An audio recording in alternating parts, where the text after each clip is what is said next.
Let me tell them, you are no representation of the people of Papua. And stop fantasizing of being one.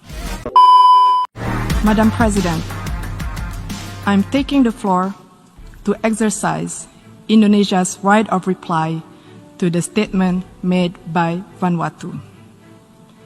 It is shameful that this single country continues to have excessive and unhealthy obsession about how Indonesia should act or govern itself. Frankly speaking, I'm confused. How could a country try to teach others while missing the point of the whole fundamental principles of the United Nations Charter? Let me tell them the following. To do what is right is to respect the principles of non-interference in the domestic affairs of other countries. And to do what is right, it is to respect the sovereignty and territorial integrity of other countries. So until you have done so, please keep the sermon to yourself. Madam President, the President of Indonesia stated a few days ago in this great hall of nations, and I quote, "We must promote a win-win approach in building relations among states that is mutually beneficial," unquote. Indeed, such a call was echoed by world leaders throughout this prominent week. But this ignorant country chooses the contrary. At times of an emergency health crisis and great economic adversity, it prefers to instill enmity and sow division by guising their advocacy for separatism with flowery human rights concern.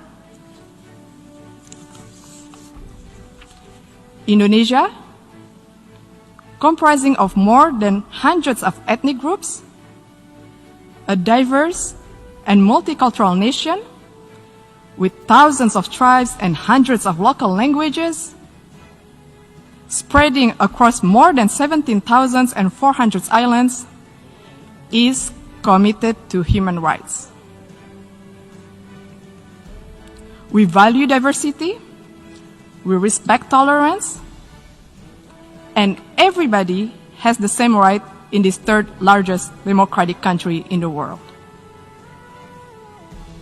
We have also promoted and protected human rights where each individual has the same rights under the law.